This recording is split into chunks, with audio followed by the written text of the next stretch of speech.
Vote तुमको नहीं देते हैं तब भी तुम चुन करके जाते हो। तुम चुन करके जा रहे हो तो जैसे तुम असंवैधानिक तरीके से तुमको मैं वोट नहीं देता चुन करके जाते हो, उसी असंवैधानिक तरीके से तुमको मैं पैरों से कुचलने का इस सवाल होना चाहिए। और मैं समझता हूँ कि रीवा नहीं जितने भी क्षेत्र भारत के हैं हर क्षेत्र में इतने तो कार्यकर्ता हैं, इन्हीं नेताओं को निकाल करके जूते मार सकते हैं, इनके गले में ठंडा डाल सकते हैं, इनको सजा दे सकते हैं, गालियां मंच सजाओ और मंच पर इनसे प्रश्न पूछो और मंच पर इनका कारण पकड़ने की कोशिश करो, इनको वही बेइज्जत करो और इनका वीडियो बनाओ और इनको फिर दिखाओ, तब समस्या का समाधान होने वाला, वरना कोई रिजल्ट नहीं है। और हम इनको कहें इनके साथ मैत्री, करुणा, दया, क्षमा, प्रेम, भाईचारा, इनको भाई कहो, ये आपको चारा समझते हैं, ये आप इनको अब भाई समझ रहे हैं। लोकतंत्र लागू होने के पहले से बात हुई, बुद्ध के जमाने से भाई ही दिखाते रहे, मैत्री करुणा प्रेम का संदेश देते रहे। जो मैत्री करुणा प्रेम का संदेश नहीं देता, मारो और काटो, वो ब्राह्मण राज कर रहा है। क्यों राज कर रहा है ब्राह्मण? वो तो मैत्री करुणा का संदेश नहीं देता, प्रवचन में दे देता है और जहाँ मौका पाता है तो गला रेत देता है, और रेत करके तो देश पर उसने कब्जा कर लिया। तो भैया जब एक ही फंडा है कि रेताई से राज मिलता है, रेतने से राज मिलता है, और जब राज मिलेगा तब हम कानून बनाएंगे, तो फिर रेतो और ये मैत्री और भाईचारे का सवाल छोड़ दो। और जैसा आपने कहा कि जेल वो छोटी जेल है और ये बड़ी जेल है, अगर आप बोल नहीं सकते, पढ़ नहीं सकते, भ्रमण नहीं कर सकते, नौकरी नहीं कर सकते, आजादी के साथ परिपाक नहीं रह सकते, तो ये जेल मान लीजिए 50 किलोमीटर की जेल में आप रहते हैं और जेल 2 किलोमीटर की जेल है तो जेल ही, खाओगे वहां 2 टाइम पर मिल जाएगा, घर में तो टाइम पर खाना भी नहीं मिल पाएगा, तो सब वहाँ टाइमली हो रहा है, यहाँ टाइम की बात कुछ हो रहा है। मुझे ये लगता है कि इस संगठन के माध्यम से इस पर भी विचार किया जाना चाहिए कि नेताओं के साथ हम व्यवहार कौन सा करें, एनालिसिस संगठन को करना चाहिए, एनालिसिस करके वो बताए कि हाँ ये व्यवहार इनके साथ किया जाना चाहिए कि नहीं, ये लाजमी है, उपयुक्त है, ये अनुपयुक्त है। क्योंकि जितने लोगों को संगठन बाम से भी निकले हैं, एक बाम से कांसीराम जी का था, उस संगठन से लोग निकले, नेता बने, और नेताओं ने देश की दुर्गति कर डाली कि नहीं कर डाली। वो संगठन में जब तक थे तो क्या कहते थे, उनका नारा याद है, कितने नारे थे, वो नारे कहाँ चले गए?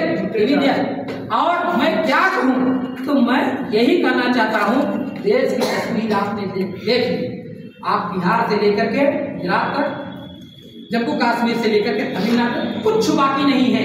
इसलिए दया, प्रेम, करुणा, क्षमा, ये आश्रम की बात है, 2-4 लोगों के बीच की बात है। देश को चलाना है तो देश को चलाने के लिए इस तरह से सरकार ने पुलिस फोर्स रखी है और तोप भी दे रखी है, बंदूक भी दे रखी है, अब तक देश कंट्रोल होता है। तो इन लुच्चे लफंगे नेताओं को भी कंट्रोल करने के लिए हमारे पास लाठी, जूते और तोप हमारे पास भी होनी चाहिए, तब ये नेता कंट्रोल होंगे, तब संविधान बचेगा, तब ये देश बचेगा, तब ये समाज बचेगा, तब आपका बच्चा बचेगा, तब ये देश जिसका नाम आप भारत रखते हैं, हम भारत के लोग, तब हम भारत के लोग भी बचने वाले हैं। मुझे लगता है कि मेरी बात संवैधानिक हो रही है, मैं संवैधानिक भाषा बोल रहा हूँ, बट सवाल यही है कि बचाओगे कैसे? हाँ ठीक है यार, कब तक मांगोगे? मांगते मांगते तो थक गए ना। हमारी ओबीसी महासभा थी, काम कर रही थी, बहुत तेजी के साथ काम कर रही थी, चुनाव विधानसभा का समाप्त, ओबीसी महासभा का कार्य समाप्त।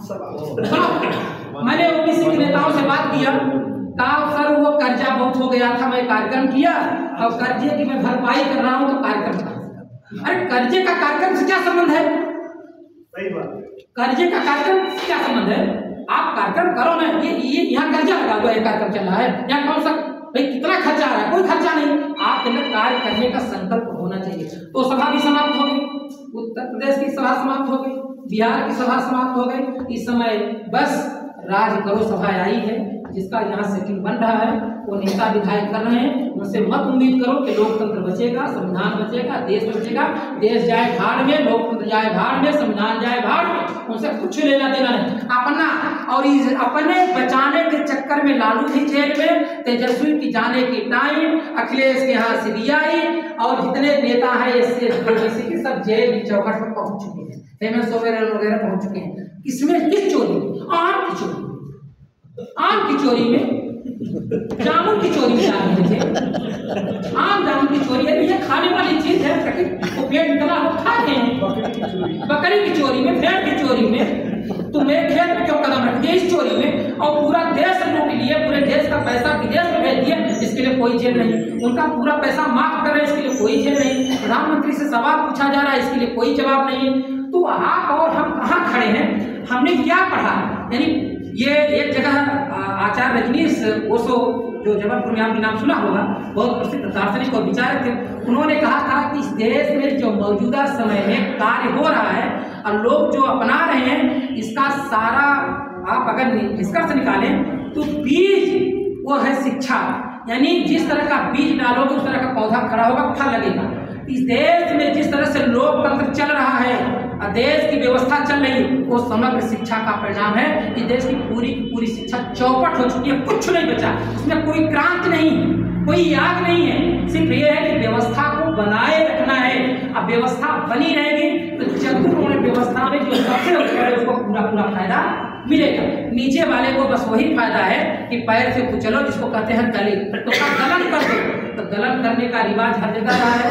और हमारे एक घर में 4 भाई होते हैं, तो जो बड़ा निकल जाता तो छोटे का उत्थान वो भी नहीं चाहता, मंच से वो भी चाहता, लेकिन घर में वो भी नहीं चाहता। वो भी चाहता कि 3 कमरे मेरे को मिल जाए, 1 कमरे उसी को, मेरा बेटा आगे निकल जाए, उसका ना निकल नहीं पाए। तो भाई भाई के बीच में विवाद है, आप अपने भाई के बीच में बंटवारा कर नहीं पा रहे,